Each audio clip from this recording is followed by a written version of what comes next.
딥하게 입체적으로 MMA 종합격투기를 파겠습니다. 임덱스 MMA 저는 나무철입니다. 저와 공동 진행을 맡은 이정수 기자님. 안녕하세요. 네. 어떻게 잘 지내셨나요? 아, 잘 지냈죠. 잘 지냈죠. 상당히 잘 지냈습니다.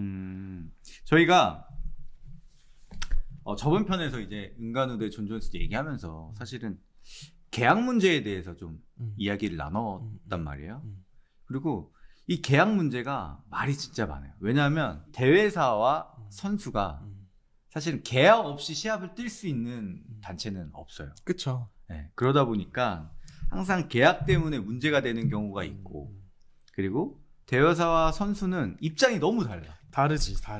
다르죠. 너무 다르다 보니까 어떤 감정적으로나 아니면 뭐 법적으로 이제 싸우는 경우도 있단 말이에요. 그쵸. 네. 이제 은간우랑 UFC가 지금 좀 갈등의 골이 좀 깊어진 상태예요.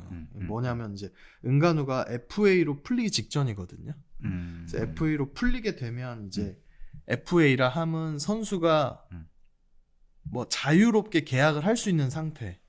그러니까 어디에도 묶여 있지 않은 상태.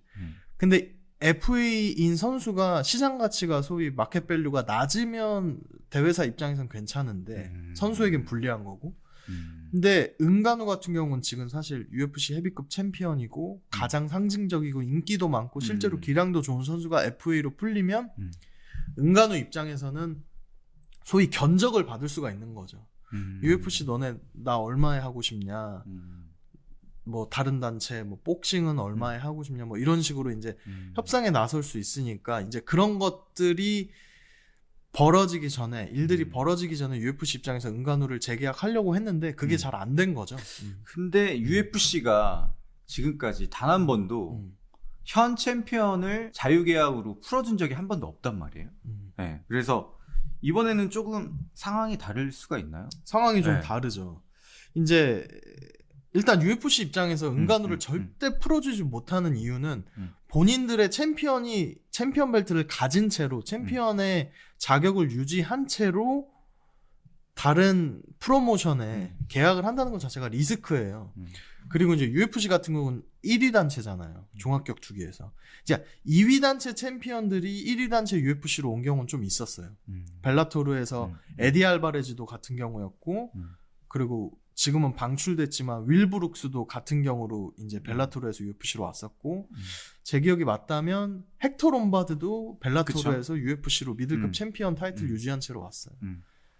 그런 경우가 있었는데 UFC 입장에서는 1위 단체에서 2위 단체로 본인들의 챔피언이 갔는데 2위 단체 입장에서 예를 들어서 2위 단체로 본인들의 챔피언이 유출이 됐는데 이기면 이기는 대로 2위 단체에서는 이제 은간우를 데려와서 우리가 세계 최고의 선수를 데려왔는데 이 선수가 우리 의도대로 역시 잘 해주네.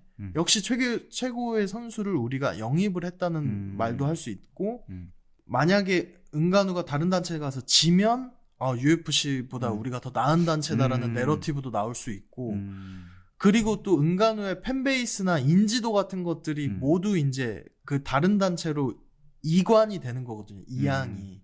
그런 것 자체가 UFC 입장에선 여러모로 리스크죠. 실질적으로나 명분적으로나 모두 다 리스크죠. 근데 은간우가 지금 UFC가 어떻게 보면 전 세계에서 최고의 종합격투기 단체인데 왜 UFC를 떠나고 싶어 하는지, 네.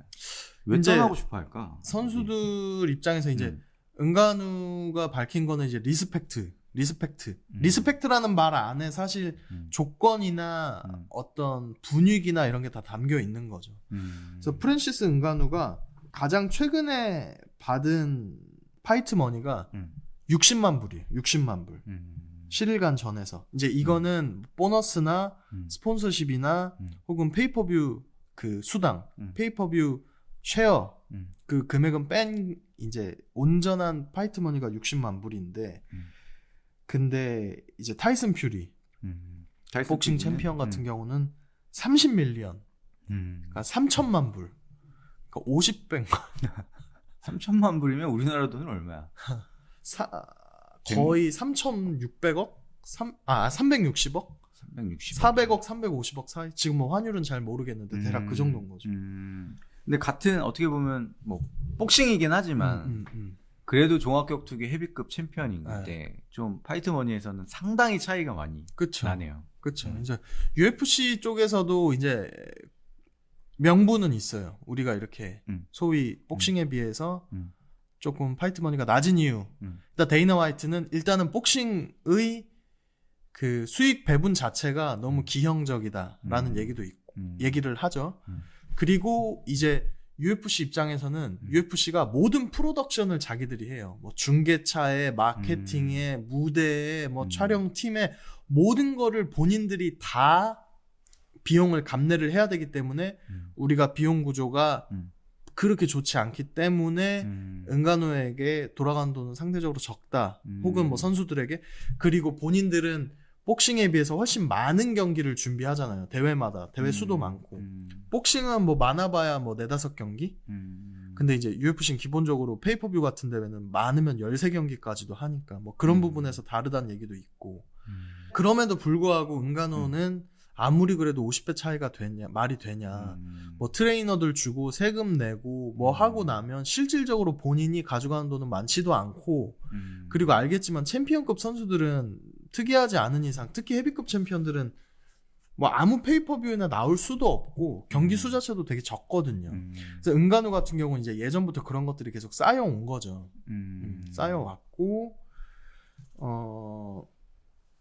그러다가 이제 UFC에서 계속해서 이제 재계약 의사를 물어봤었던 거죠. 아마 남희철 님도 아시겠지만 이제 UFC는 경기가 그러니까 계약상 모든 경기 수를 완료하기 전에 본인들이 좋아하는 선수면 2-3경기에 앞서서 재계약을 계속 제안을 하는데 프랜시스 은간우는 이제 2019년도 6월에 주니어 도스 산토스전 이후부터 계속해서 재계약 오퍼가 들어왔대요. 끝나진 않았어도 우리가 뭐 2-3배 튕겨줄 테니까 계약을 하자. 요런 게 있었는데 이제 은간우는 그때부터 사실상 계약을 모두 끝내고 FA에서 자기의 시장 가치를 좀 확인해보고 싶은 생각을 그때부터 가지고 있었던 거죠. 아니 보통 얘기한 대로 UFC에서 어느 정도 연승하면 더 좋은 조건으로 그 계약이 종료되기 전에 재계약 계약서를 하자고 하거든. 그래서 계속해서 재계약해서 조금 더 조건을 좋게 만들어 가는데 은간우 같은 경우는 재계약을 안 한 이유가 있을 거란 말이야. 그리고 본인 혼자 생각만으로 안 한 것보다는 뭐 매니저나 아니면 소속 에이전시가 분명히 있을 거고 거기 안에서 뭔가 그렇게 우리가 재계약보다는 뭔가 네 몸값을 더 불려서 정말 복싱으로 가던가 어떤 그런 협의된 내용이 있지 않았을까. 이제 그 얘기가 복잡한 얘기가 있어요. 되게 복잡한 얘기가 있고 아마 인덱스 MMA 들으실 분들 정도의 덕후 분들이라면 되게 흥미롭게 들을 얘기 같은데 일단은 UFC에서는 이 파이트 아웃 오브 컨트랙트라고 하는데 계약서 그러니까 잘 나가는 선수 중에 소위 잘 나가는 선수들 중에 계약서 끝까지 해서 FA로 풀리려고 하는 의도가 명확한 선수를 절대 좋아하지 않아요.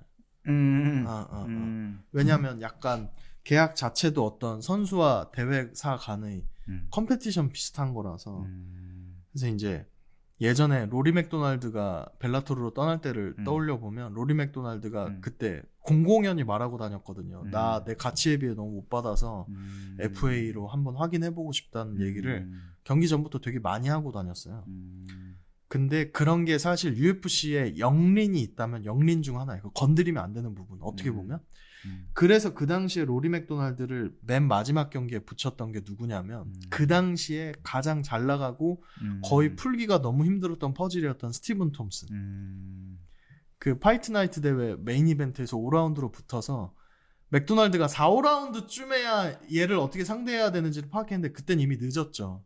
그래서 로리 맥도날드가 UFC의 골든보이였는데 어떻게 보면 되게 20대 극초반에 UFC에 들어와서 캐나다 국적이라 또 캐나다 마켓에 공략에도 제2의 GSP다 뭐 하면서 되게 띄워줬는데 결국은 로리 맥도날드가 계약 마지막 경기에서 UFC의 내부 자객인 스테반 톰슨에게 당하면서 벨라토로 가서 훨씬 좋은 계약 조건으로 경기를 뛰긴 했는데 그때 본인이 원한 FA로 풀려서 UFC랑 좋은 계약을 하는 그런 어떤 시나리오는 다 날라갔죠. 비슷했던 어떻게 보면 곱게는 안 보내주는. 곱게는 안 보내주죠. 근데 모든 계약이나 스포츠 특히 복싱이나 파이트 프로모션에서 곱게 보내주는 경우는 잘은 없어요, 사실. 네. 뭐 맞아. 내 선수가 아니라고 생각하면 그럼, 어떻게든 좀 치사한데 흠집을 내가지고 흠집을 내는 거지. 이게 뭐냐면 제가 오늘 쓰고 온 그 모자랑도 좀 연관이 있는 얘기인데 1997년으로 우리가 한번 돌아가는 거예요. 이거 인덱스 MMA니까 그냥 할게 이 얘기. 이게 뭐냐면 1997년도에 WWF라는 레슬링 단체가 있잖아요. 레슬링 지금은 이제 알지. WWE죠. 우리 어렸을 때 너무 좋아하던. 이제 브렛 팀맨하트라는 선수가 있어요. 이제 하트 파운데이션에서 원래 태그팀으로 데뷔했었고 나중에 이제 단독으로 나와서 초 슈퍼스타가 된 선수인데 어쨌건 그 선수가 97년도에 WCW라는 2위 단체랑 계약이 성사가 된 상태로 그 97년도 서바이벌 시리즈 메인 이벤터의 챔피언으로서 나서게 된 거예요. 그러니까 다른 단체랑 계약이 된 상태에서. 됐어. 약간 환승연애가 예정이 되어 있는데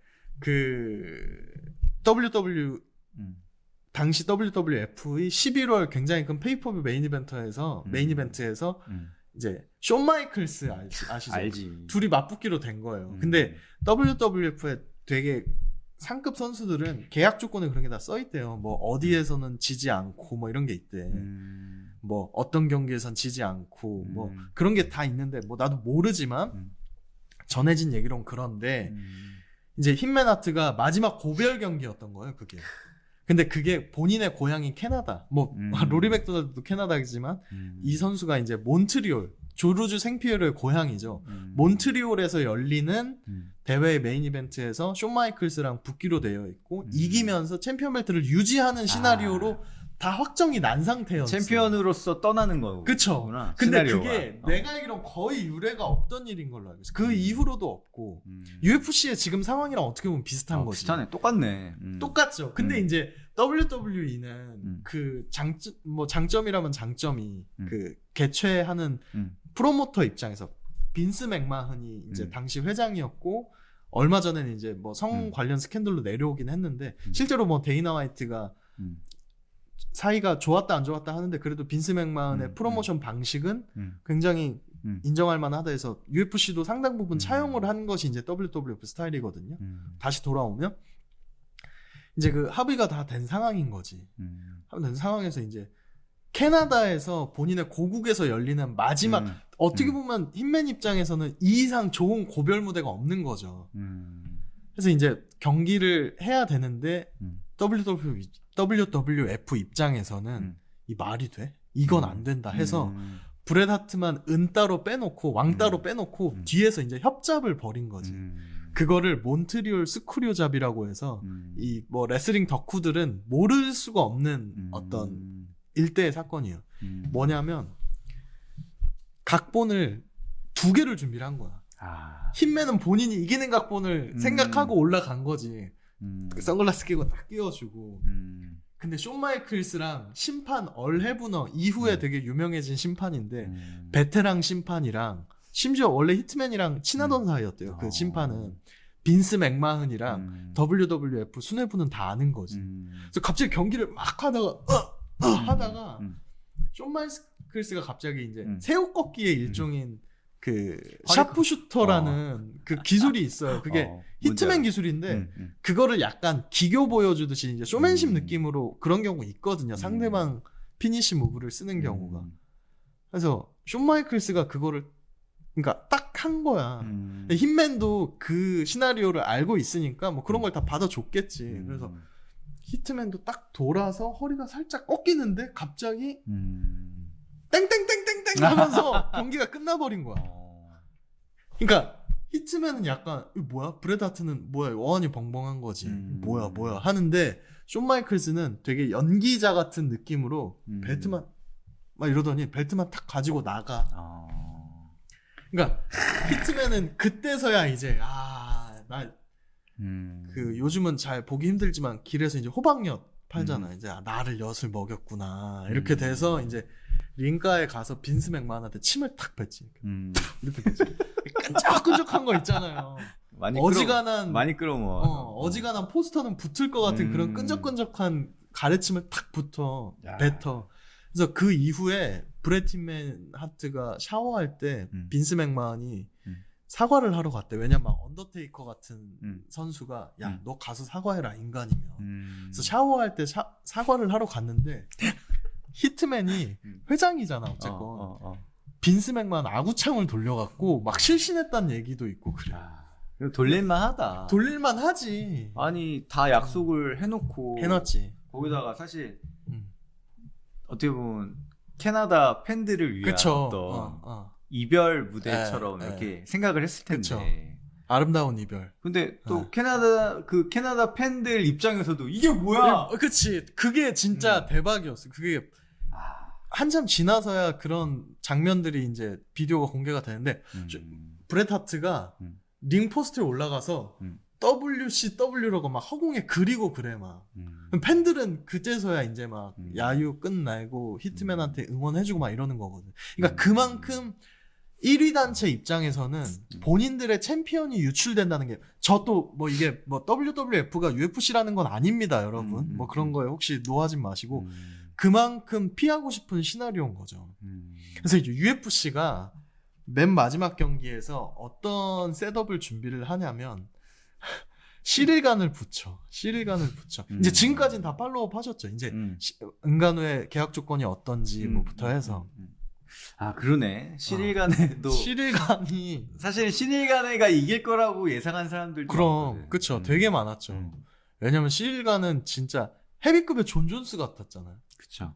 아니 무브먼트 자체가 그러니까 나는 지금까지도 헤비급의 피지컬 능력으로 최고의 선수는 제가 진짜 격투기를 오래 봤거든요. 20년 넘게 봤는데 내가 뭐 복싱까지 끼진 않을게요. 왜냐 킥복싱이랑 뭐 글로리 해설도 했었고 킥복싱 UFC 뭐 당연히 벨라토로 다 많이 봤고 한국 경기도 많이 봤는데 피지컬 능력으로는 나는 시릴간이 그 밸런스로는 최고의 선수 같거든요. 진짜 미친 듯한 존 존스 같은 진짜 헤비급의 선수 맞아. 붙였잖아요. 그쵸? 근데 은간우가 이겼어. 은간우가 이겨버렸지. 그게 이제 UFC 입장에서는 이제 뭐 기본적으로는 프로모터의 역할이라는 게 최고의 선수를 붙이는 게 프로모터의 역할이에요. 그게 맞죠. 그런 의미에서 뭐 UFC가 시릴간을 붙였다고 해서 이게 UFC 꼬르마다 그건 아닌데 거기에 또 비하인드 스토리가 더 있는 거지.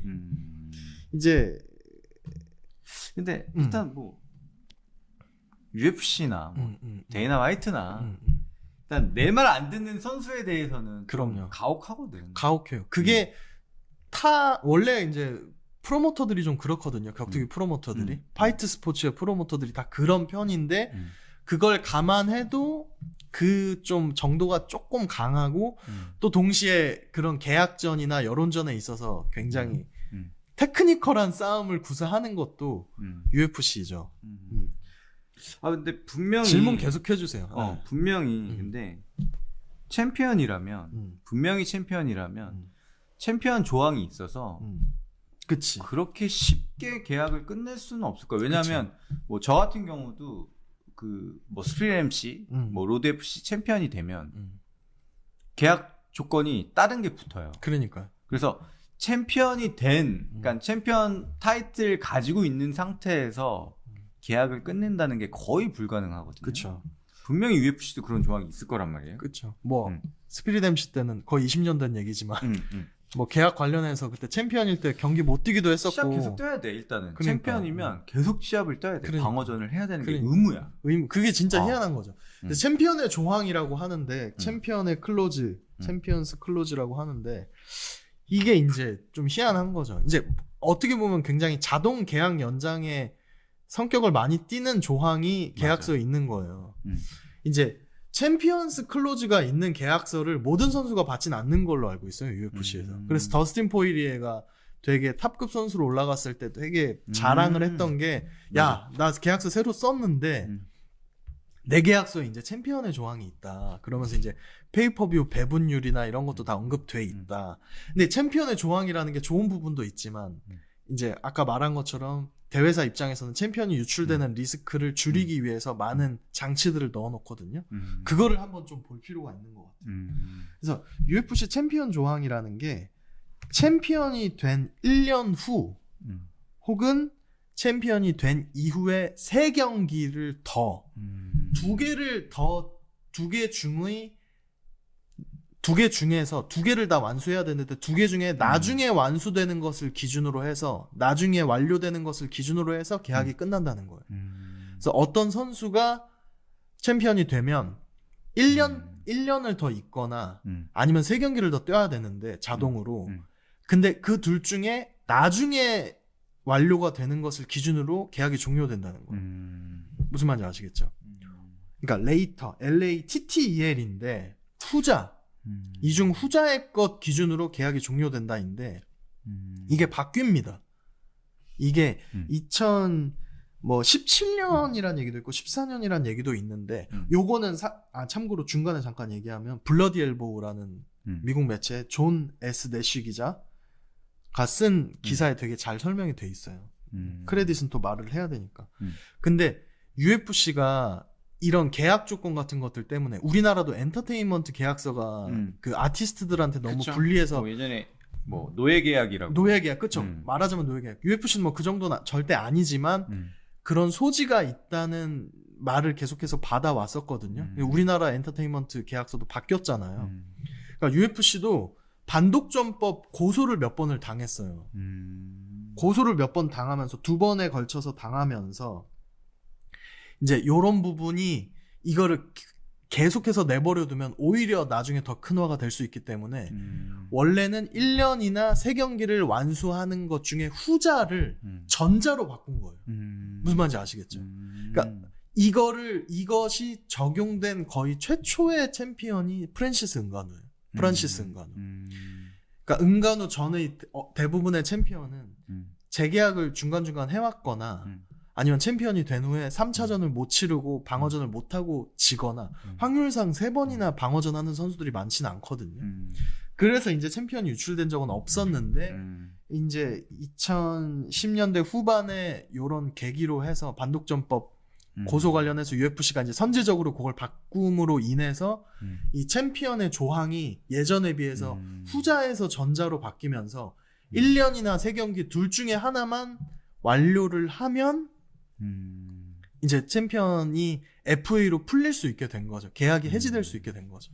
근데 계약서라는 게 사실 뭐 계약서상에 명시가 되어 있어. 그러니까 대회사가 갑이고 선수가 을이야. 그러니까 갑을 관계가 형성이 되고 거기다가 을에게 유리한 계약서는 없거든. 잘 없죠, 그러니까 사실. 뭐 저도 뭐 스피릿 MC, 로드 FC, 뭐 M1, 레전드 FC, 뭐 많은 단체, 뭐 UFC까지 많은 단체를 뛰어봤는데 선수한테 유리한 조항이 있긴 있는데 아주 적은 부분이고 대부분 대회사에 어떤 유리하게 되어 있거든요. 그쵸. 그래서 뭔가 이 계약을 내가 원하는 어떤 그런 최상의 상태에서 끝내기라는 게 쉽지 않죠. 쉽지 않죠. 네. 이제 뭐 말하자면 선수 같은 경우는 이제 뭐 상품을 만드는 기술자지, 프로덕트 맞아. 내지는 컨텐츠를 만드는 기술자고 설비나 이런 거를 다 생산 설비를 가지고 있는 건 이제 프로모션이라서 둘은 서로가 서로를 필요하러 하는 건데 보통 우리도 뭐 직장 생활할 때 우리가 갑은 아닌 것처럼 근데 되게 뛰어나면 막 직장에서 잡으려고 하는 거잖아요. 그치. 그런 거랑 속성은 좀 비슷한 것 같고 그렇습니다. 네. 은간우가 중간중간 이제 뭐 6연승을 했고 그 중에 뭐 5승은 KO로 이겼는데 분명히 UFC가 파격적인 조건으로 재계약을 분명히 시도했을 거야. 했겠죠. 했는데 그럼에도 불구하고 네. 은간우가 네. 재계약을 하지 않은 데에는 뭐 자기 생각뿐만 아니라 네. 뭔가 확신이라고 해야 되나? 뭐 회사에서 야 그치. 예를 들면 야 너 타이슨 퓨리랑 복싱 매치 한 게임 하게 해줄게. 그럼 그 한 게임이 UFC에서 뭐 뛰는 10게임보다 더 좋은 거야. 파이트 머니나 뭐 여러 가지 측면에서.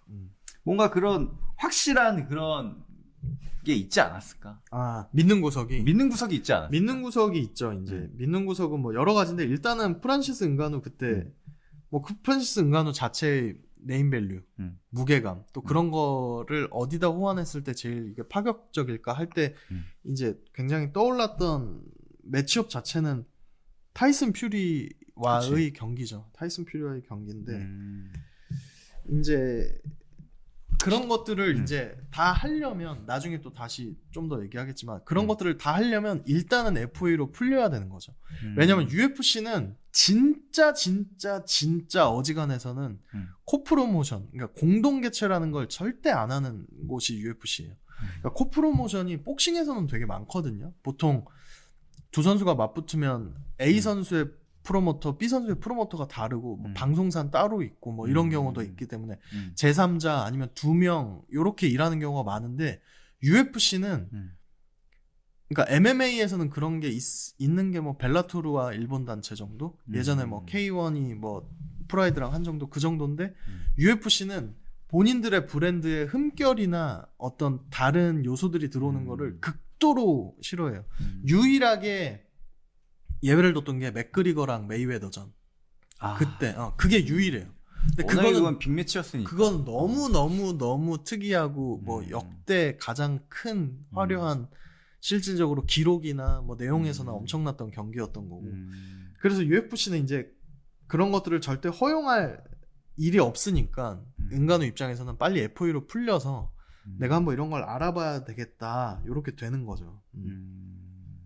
이번 은간우 대 시릴 간의전에 또 소문에는 뭐 UFC 측에서 은간우의 시합을 좀 집중 못하게 방해했다는 그런 소문이 좀 있거든. 그 소문 들어봤어요? 그쵸. 그거에서 이미 좀 알려진 얘기들이 좀 있어요. 그 얘기를 좀 해드릴게요.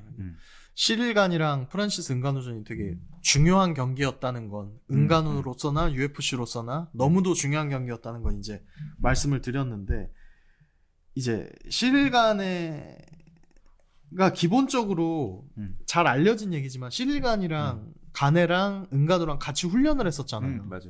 훈련을 했었고 뭐 스파링에서는 소위 은가누가 완전 압도당했다는 얘기도 많았고 그리고 이제 은가누가 카메룬에서 프랑스로 이민을 뭐 말하자면 불법 이민식으로 와서 열심히 살면서 챔피언이 되고 이후에는 라스베가스로 이주를 했거든요. 근데 프랑스에서 파리에서 라스베가스로 이주하면서 이제 팀으로 옮겼을 거 아니에요. 익스트림 커투어.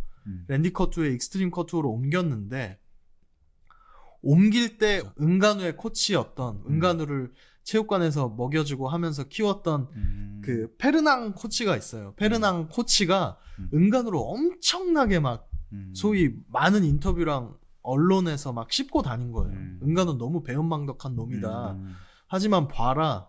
나의 진정한 수제자 시릴 간이 은가누를 망신을 시킬 것이다. 막 그렇게 진짜 또 그런 스토리가 있었어. 엄청 근데 이게 보통 이 정도면 아휴 지난 일인데 뭘 말해 요 정도잖아 사실. 근데 요 정도만 해도 사람들은 알잖아. 야 저거 배신하고 나갔나 봐. 막 이러는데 근데 이 코치는 진짜 20분 30분짜리 인터뷰에서 그놈은 말입니다 하면서 막 그걸 다 하고 다닌 거야. 그러니까 스트레스가 이만저만 아니었겠지.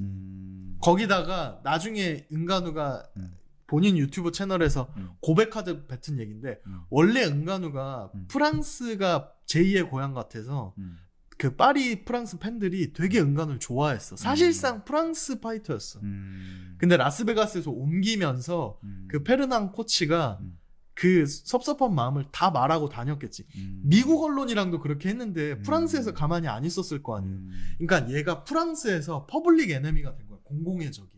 그러니까 이거는 많이 안 알려져 있는데 프랑스에서는 은가누가 거의 배신자로 야 저는 배은망덕하다로 완전 이미지가 딱 된 거지. 그래서 그 스트레스가 있고 어쨌건 은가누를 잘 아는 코치들이었잖아요. 그러니까 은가누는 기본적으로 그게 있는 거지. 은가누 발이 거의 막 300이 넘는데요. 그래서 막 그 파이트 팩토리일 거야. 파리의 그 체육관 이름이. 맨날 농담할 때 야 은가누 너는 히로 걸리면 끝난다고. 발이 그립이 너무 잘 나온다. 그러니까 발이 아, 그렇게 진짜? 길다고 생각해봐. 어. 그래서 실제로 보면 시릴간이 그래서, 히룩을 갑자기 뜬금없이 거기서 뒤집히잖아요. 그러니까 맞아. 그런 데이터도 다 갖고 있다는 걸 아니까. 아, 그 하체 관절기가 어떤 그런 뭔가 백스토리가 어. 있는 거지. 아, 그래서 시릴가네가 하체 관절기를 계속 시도하더라고. 그거 하다가 마지막에 넘어간 거잖아요. 그거 수입당해서 경기 내어준 거잖아. 근데 어쨌건 그런 것도 있는데 이 당시에 프란시스 은가누가 경기를 못 뛸 정도로 무릎 인대가 나갔었어요. 인대 측부 인대는 완전히 파열되고 후방 십자 인대는 찢어져 있었나? 그래서 그날 보면 은가누가 갑자기 그 무릎 보호대 차고 맞아. 나와요. 레슬러처럼. 그거에다가 이제 아까 말한 게 아까 남희철 MC님께서 말한 것처럼 UFC 쪽에 어떤 심리전 겐세이 약간의 견제가 있었던 거죠. 뭐냐면 경기 당일날 아침에 은간우를 엄청 욕하는 문자 메시지가 오는데 그 어떤 핸드폰에서부터 왔냐면 이게 무기명 폰에서 온 거예요. 그러니까 미국은 선불용 폰이 있어서 그냥 편의점 같은 데 가서 그 싸구려 폰은 살 수가 있거든요. 주민등록번호 다 안 넣어도. 경기날 아침에 그게 온 거야. 그래서 이게 진짜 웃기다. 은간우 매니저 폰으로 온 거지. 그래서 진짜 웃기다. 아, 이거 뭐야 했는데 은간우가 이제 페이퍼뷰 마지막 경기니까 경기 이제 본인 경기 가까워지면 이제 옷 갈아입고 갈 거 아니에요. 체육관으로 경기장으로. 근데 가는 길에 이메일이 또 온 거야. 매니저한테. 뭐냐면 그 은간우가 지금 우리랑 계약이 끝나지가 않은 상태인데 나키사 비다리안이라는 제이크 폴의 MVP, 제이크 폴의 프로모션 회사, 복싱 개최하는 프로모션 회사의 CEO랑 연락을 하는 것을 우리가 첩보를 받았기 때문에 이거 경고한다는 이메일을 경기 당일에 굳이 매니저한테 보낸 거죠. 법적 조치를 할 수도 있다는 경고성 이메일을. 그런 것들을 막 받으면서 그날 경기에 나섰는데 이제 맨날 얘기하는 게 격투기에서는 심리전도 중요하다. 찝찝하지. 찝찝하지. 안 그래도 무릎 덜렁덜렁 거리는데 그 큰 선수가 거기다가 막 코치는 자기 다 알고 있는 것 같고 근데 여기서 갑자기 은간우가 마크 콜먼처럼 시릴가네를 상대로 레슬러로 변모하면서 이겨버린 거죠. UFC 입장에서는 그치. 좀 시릴가네가 이기길 바랬던 것 같은데. 그치. 그게 그 남희철님이 그때 짚어줬던 우리 다른 하빕 관련 얘기할 때 이제 벨트를 데이나 화이트가 안 매주고 이슬람한테 하빕이 매줬잖아요. 그때처럼 이때 보면 데이나 화이트는 링사이드 케이지 사이드에 아예 일찌감치 빠져 있어. 그래서 그날 프란시스 은가누한테 벨트를 매준 사람이 믹 메이너드라고 매치메이커가 올라와서 은간우한테 벨트를 매줬어. 이제 데이나 화이트 측 입장은 너무 바빠서 정신 없어서 먼저 빠졌다는데 덕후들은 다들 야 얼마나 빡이 쳤으면 뭐 그런 어떤 설왕설래도 좀 있는 상황이죠. 아니 일단 상황 자체만 보면 진짜 UFC 최초로 챔피언을 놔줘야 되는 놔줘야 될 상황이니까 수도 있는 상황이죠. 이해는 가는데 그래도 이렇게까지 해야 되나? 그치. 이렇게까지 진짜 비겁하고 치사하게 해야 되나라는 생각이 들거든요. 조금 지나친 면이 있지 않나 하는 생각도 좀 드는 게 사실이죠. 이렇게 지나치게 하는 데에는 또 분명히 이유가 있을 거란 말이에요. 이유가 있죠. 뭐냐면 이제 은간우와 UFC의 막후에 있는 사람들 이런 것들을 좀 살펴볼 필요가 있어요. 이제 은간우나 UFC 둘 다 어떤 더 뒤에 있는 더 거대한 권력들의 뭐랄까 장기 말이라고까지 하긴 좀 그렇지만 어떤 대리인 같은 거죠. 뭐냐면 UFC의 지분 관계를 좀 볼 필요가 있어요. UFC가 2016년도였나요? 그때 이제 2016년도에 2016년도에 UFC가 5조 원에 팔려요. 4 빌리언 달러에 팔려요. 그때 천문학적인 금액이었거든요. 그쵸. 제가 알기로 스포츠 쪽에서 M&A로는 그냥 전 세계 역사를 통틀어서 가장 큰 규모의 딜로 알고 있어요. 근데 이거를 이게 성사될 때 구매자가 누구냐면 UFC를 사간 사람이 누구냐면 아리 엠마뉴엘이라고 헐리우드의 슈퍼 에이전트예요. 되게 권력자. 유대계고 오래전부터 UFC랑 연관이 있던 사람이 엔데버라는 그 펀드를 가지고 UFC를 사간 거예요. 근데 이 사람이 이제 헐리우드의 슈퍼 에이전트라고 했잖아요. 이 사람이 어떤 역할을 UFC랑 했었냐면 2011년도에 UFC가 이제 공중파에 나서게 되거든요. 공중파에 중계가 돼요. 근데 그때 폭스 채널이죠. 지금은 ESPN으로 더 좋은 가격으로 계약을 했는데 폭스 채널, 우리나라로 치면 우리나라 대회가 KBS나 MBC에 토요일 9시, 8시에 틀어지는 그런 계약을 한 거예요. 그러니까 케이블 방송에서 나오다가 예전에 이제 뭐 스피릿 MC가 뭐 슈퍼 액션 그런 데서 하다가 뭐 말하자면 MBC에 그러니까 10년 전에 아직 지금이야 TV가 많이 좀 영향력이 약해졌지만 2011년도에 그 강력한 미디어 파워를 가진 TV에 계약을 할 때 천문학적인 숫자를 받고 갈 때 중간에서 미들맨으로서 모든 걸 조율했던 사람이 엔터테인먼트와 비즈니스 속성을 잘 아는 이 아리 엠마뉴엘이었던 거죠. 그래서 UFC랑 인연이 시작돼서 계속해서 눈독을 들이다가 2016년도에 사간 거죠. 그래서 지금 현재 UFC는 엔데버라는 회사의 소유인데 그 회사의 가장 큰 오너이자 CEO가 아리 엠마뉴엘인데 이 사람이 이제 헐리우드 슈퍼 에이전트니까 에이전트 일을 했을 거 아니에요. 에이전트로서 CAA라는 곳에서 일을 한 적이 있는데 여기랑 사이가 진짜 안 좋아요. 엔데버랑. 그러니까 우리나라도 뭐 예전에 보면 어느 기획사 뭐 가수들끼리 반목 있고 이런 것처럼 엔데버랑 CAA는 미국에서 거의 진짜 1, 2위 단체고 제일 강력한 단체고 그 반목 자체가 설왕설래도 아니고 그냥 뉴스로 찾아보면 있어. 대표들끼리 막 원색적으로 욕한 적도 있고 약간 라이벌 관계인데 완전히 라이벌 관계. 감정이 안 좋은 감정이 라이벌. 안 좋죠. 근데 이 CAA가 크리에이티브 아티스트 에이전시거든요. 여기가 이제 스포츠 스타들을 또 굉장히 많이 거느리고 있어요. 대표적으로 이제 뭐 안드레 아가씨 옛날에 뭐 이런 선수들도 추억의 이름이죠. 이런 선수들도 데려 있었는데 이제 조르주 생피에르를 데려고 가면서 그때 굉장히 좀 파격적이다. 왜냐면 종합격투기가 원래는 약간 마이너이고 약간 변방의 스포츠인데 조르주 생피에르가 CAA랑 계약한 것 자체가 화제일 정도로 거대한 에이전시예요.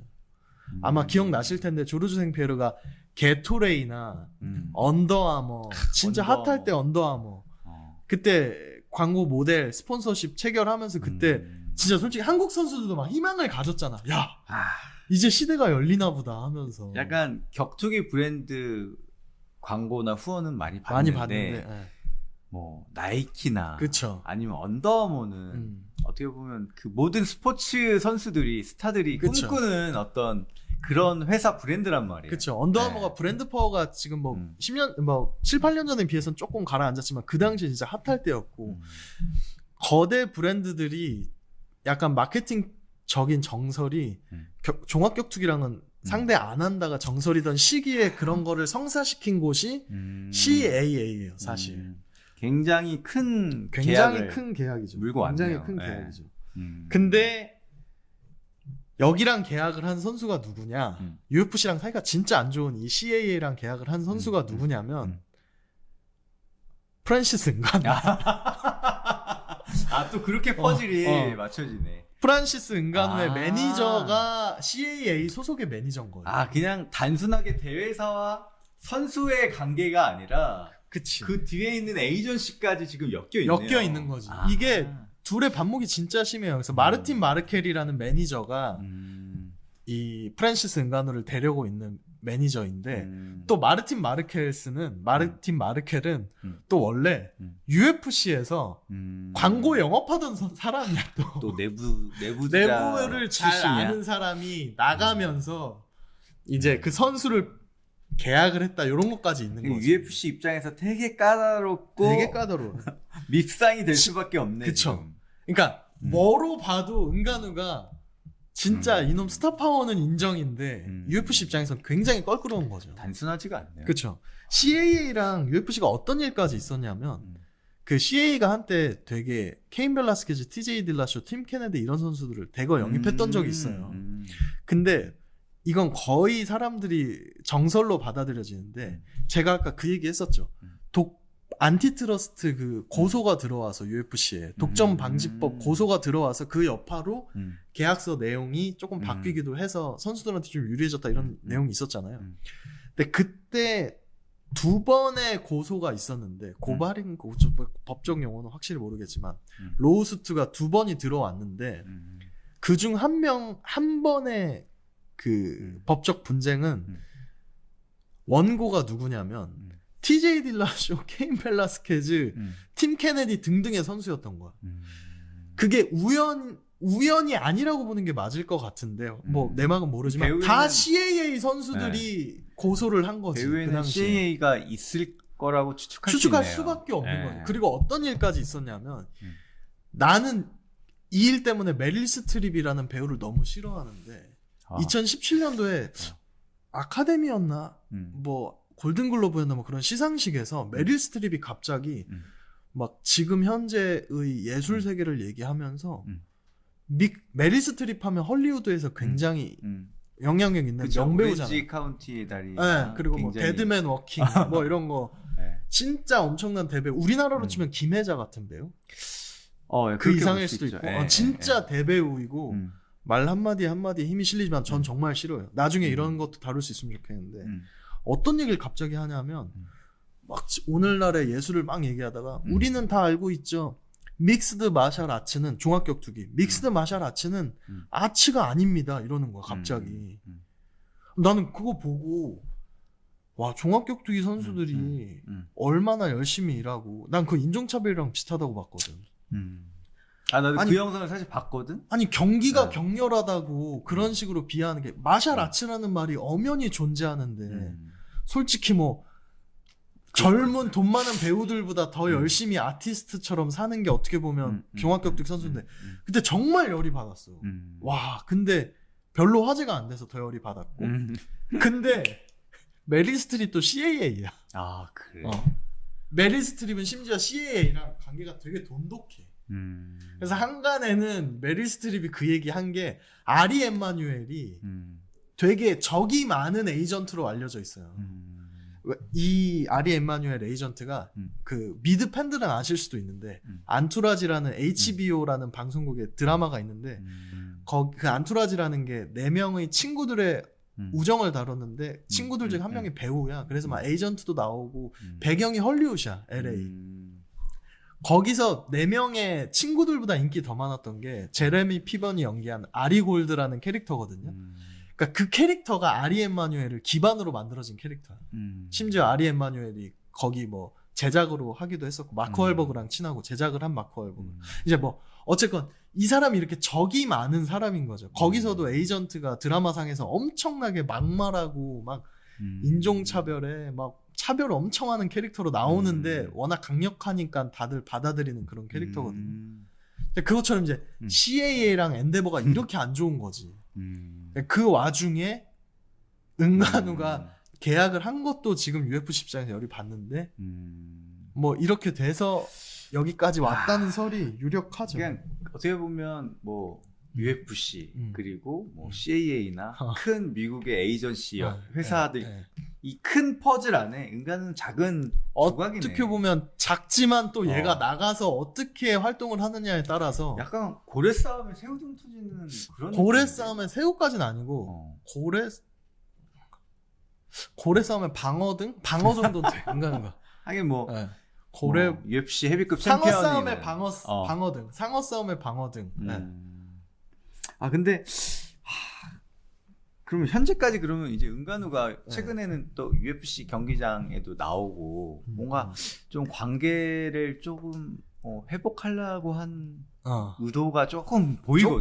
조금 보여. 그러니까 1년 전만 해도 그러니까 워낙 격투기 경기라는 게, 격투기 대회라는 게, 또 선수라는 게 음. 주가가 진짜 오르락 내리락이 엄청 심하잖아요. 몇 개월 단위로. 경기 직후에 선수 주가는 막 이렇게 올라가지만 당장 그 11간전 1년 전에 그 감동을 우리가 많이 잊었잖아. 그게 내려가기도 하고 약간 그치. 그런 건데 지금 현재로서는 이제 은간우가 어떤 생각을 하는지는 은간우 본인이나 최측근들만 알겠죠. 근데 몇 가지 상황을 추측해 볼 수 있는 팩터들이 있는데 그거를 제가 정리를 한번 해드릴게요. 일단은 은간우의 매니저죠. 마르틴 마르켈이 선언을 하나 해요. 제가 CA를 떠나겠습니다. 그러면서 갑자기 IT 쪽 회사를 차려요. 근데 여기서 방점은 IT 쪽 회사를 차린다기보다 CA를 떠났다는 거에 방점이 찍히는 거예요. 이제 감정의 골이 깊으면 어떤 흥정이나 협상에 있어서 그게 절대 도움이 안 되는데 일단은 마르틴 마르켈이 CA를 떠났다는 것 자체로 UFC랑 말이 되게 많이 진척됐다는 얘기가 있어요. 이해되셨죠? 그리고 하나 더는 뭐가 있냐면 타이슨 퓨리전 아까 남희철님이 잘 짚어주셨는데 원래는 이제 은간우 입장에서 형이 말했던 게 이제 한 경기만 제대로 해도 소위 돈을 긁어올 수 있다 이거 그쵸. 아니에요. 그거를 하려면 탱고를 추려면 2명이 필요하단 말이 있듯이 은간우 같은 선수가 파괴력을 가지려면 뭐 갑자기 뭐 뜬금없이 뭐 아무 선수나 데려와서 붙인다고 이름값이 폭발력이 생기는 건 아니잖아요. 대중적 파급력이. 그래서 이제 타이슨 퓨리와의 하이브리드 복싱전이 되게 많이 올라왔었어요. 뭔가 기대가 되는 매치니까. 가능성이 대두가 됐었어요. 그래서 이제 타이슨 퓨리가 예전부터 은간우랑 싸우고 싶다는 얘기를 되게 많이 했거든요. 은간우도 그러니까 둘이 막 안 좋게 그렇게 얘기한 게 아니고 둘 다 이제 허허허 하면서 항상 그 얘기를 했었어. 아니 경기장에서도 찾아갔잖아요. 은간우. 맞아요. 그러니까 올해죠. 아직은 올해죠. 이제 4월일 거예요. 4월에. 아 6월이구나. 2022년도 6월에 타이슨 퓨리가 은퇴전을 해요. 은퇴전을 했는데 그때 은퇴전을 했는데 은간우가 그때 링사이드에 있었거든요. 런던에서 진짜 말도 안 되는 규모로 했어요. 타이슨 퓨리 워낙 국민적 스타고 세계적 스타니까 영국에서도 통하지만 세계적으로 통하고 이제 은간우가 짐샤크라는 어페럴 브랜드 엠베서더인데 거기서 이제 그게 런던 베이스의 의류 브랜드예요. 그래서 이제 초대를 한 거지. 이렇게 큰 대회가 있으니까 은간우 너도 와라. 근데 사전 셋업이 다 돼 있었겠지. 모두의 예상대로 타이슨 퓨리가 은퇴전을 이기고 이제 이제 스피치를 막 하고 있는데 은간우를 불러내는 거예요. 야 은간우, 니 어딨노? 은간우 란시스야, 니 어딨노? 해서 이제 은간우가 올라온 거야. 이만해져가지고 무릎 부상으로 쉬고 있으니까 이만해져가지고 올라온 거죠. 참고로 은간우는 어차피 무릎 부상 때문에 1년을 쉬어야 되는 거라 지금 뭐 꿀이에요. 완전 꽃놀이패야. 쉬면서 런던 가서 이제 올라가서 타이슨 퓨리랑 군부를 때운 거지. 야 은간우 너 이제 나중에 한번 우리 붙자. 룰은 케이지에서 오픈 핑거를 쓴다는 얘기도 있었고 뭐 오픈 핑거인데 클린치는 다 허용한다는 얘기도 있었고 근데 타이슨 퓨리 입장에서 MMA로는 사실 상대가 안 되니까 은간우 입장에서도 어느 정도 수용할 수 있는 하이브리드 복싱 룰이 이제 대두가 되면서 이거는 1차전만 제대로 해도 천문학적인 돈을 벌어올 수 있고 배분율도 수익 배분율도 다르기 때문에 은간우 입장에서는 UFC에서 몇 경기 뛰는 것보다도 훨씬 많은 돈을 받을 수 있지 않겠느냐는 것이 예측이었는데 이게 가능했던 배경에는 기본적으로 타이슨 퓨리가 은퇴를 했기 때문에 이런 하이브리드 룰을 한다는 게 가능했거든요. 이런 설이. 근데 타이슨 퓨리가 원래 주특기가 은퇴 번복이에요. 이번에 은퇴를 번복해서 복귀전을 치렀어. 예. 대릭 치소라였나? 복귀전을 치렀어. 그러니까 이게 퓨리는 약간 야 우리 가을 되면 꼭 한번 어디 놀러 가자 했던 친구가 가을 되니까 갑자기 여자친구 생겨가지고 막 내가 그런 말 꺼내기도 힘들 정도로 행복하게 사는 아이가 된 거야. 은간우 입장에서. 그러면 은간우와 타이슨 퓨리의 어떤 시합 성사가 흥이 많이 빠졌지. 왜냐면 모든 거는 이제 대중만화는 하입, 약간 흥, 오 이런 게 있어야 되는데, 그러니까 풍선이 바람이 벌론이 다 빠진 거야. 약간 김센 느낌이구나. 다시 열기구 켜서 다시 채우려면 힘들지. 할 수야 있지. 근데 그게 다 비용이고 시간이고. 거기다가 하나 더는 그 어떤 또 하나의 은간우를 데려갈 수 있는 사람이 제이크 폴.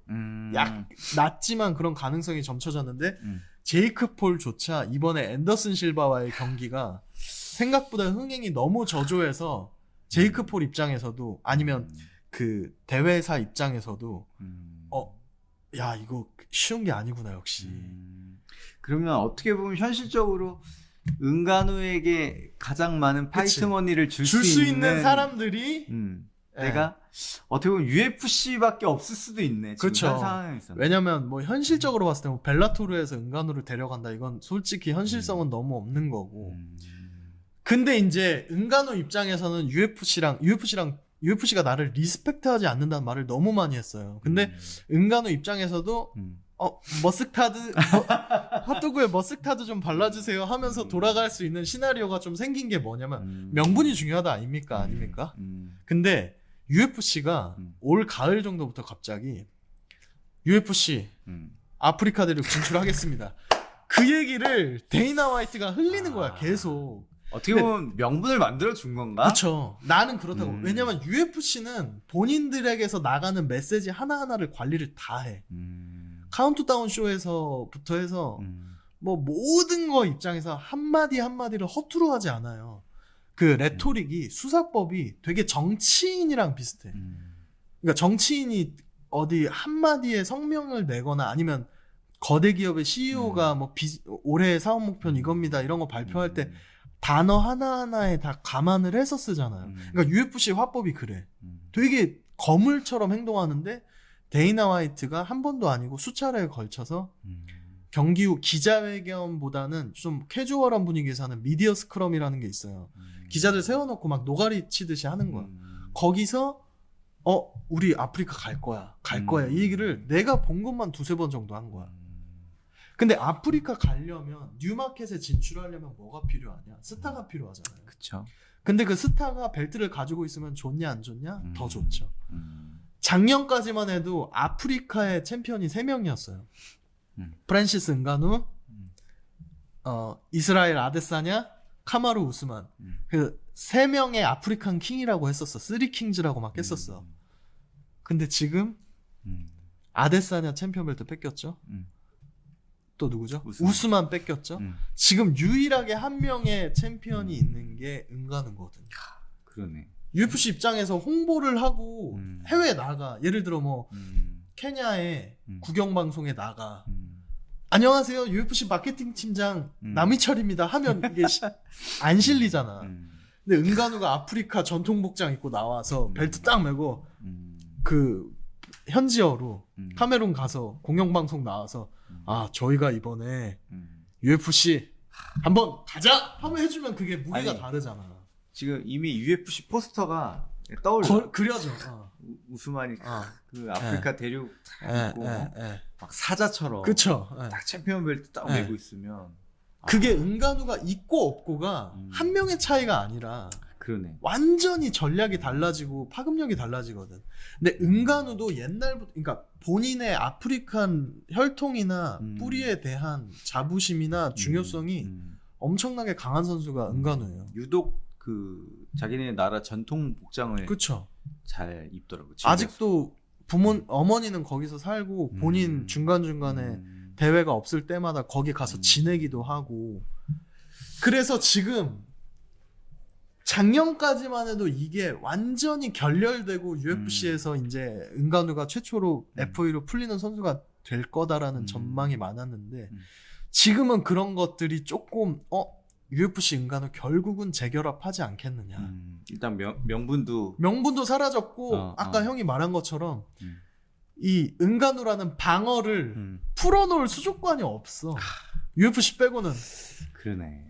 나머진 다 동네 횟집인데 데이나 화이트만이 어떤 노량진의 가장 큰 호수. 우리 수족관이 있다 아닙니까? 이게 되는 거야. 아프리카 진출도 있고. 그렇죠. 방어를 서로 뭔가 좀 필요한 상황이 많네. 그렇죠. 약간 그래서 결과적으로는 은가누가 UFC로 선회하지 않을까 하는 게 지금 시점에서는 유력한 가설이에요. 아, 그러네. 뭐 다음 주에 뭐 계약 발표한다는. 다음 주가 될 수도 있고 뭐 학설이 좀 학설은 아니지. 뭐 학설이- 설왕설래가 많아. 학은 학설이라고 아니지. 해. 학설이야.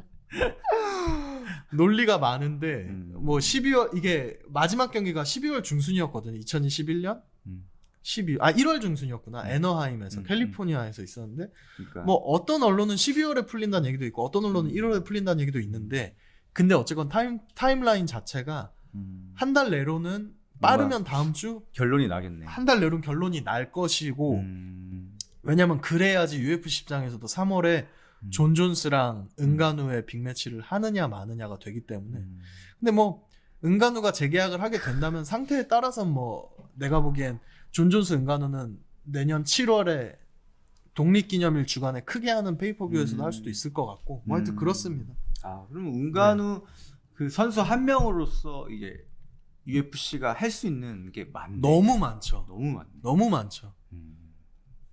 아, 딥하다. 딥하다. 이정수 기자님, 딥합니다. 알겠습니다. 그러면 여기까지 네. 우리 은간우와 UFC의 어떤 네. 계약상의 어떤 문제들과 그런 네. 스토리를 한번 들어봤고요. 네, 끝나기 전에 저 한마디만. 그, 아까 얘기한 대로 블러디 엘보우의 존 S 내시 선수가, 기자가 쓴 기사랑, 그리고 아리엘 헬와니의 MMA 아워랑, 프란시스 은간우의 유튜브 채널을 많이 참고를 했습니다. 네, 정보들이 다 거기서 나왔기 때문에. 네. 알겠습니다. 그 우리 임대프 MMA 우리 격덕분들은 또 댓글로 질문 남겨주시면 네. 저희도 그거에 대해서 답을 드리도록 하겠습니다. 네. 들어주셔서 감사합니다. 여러분 잘 자요.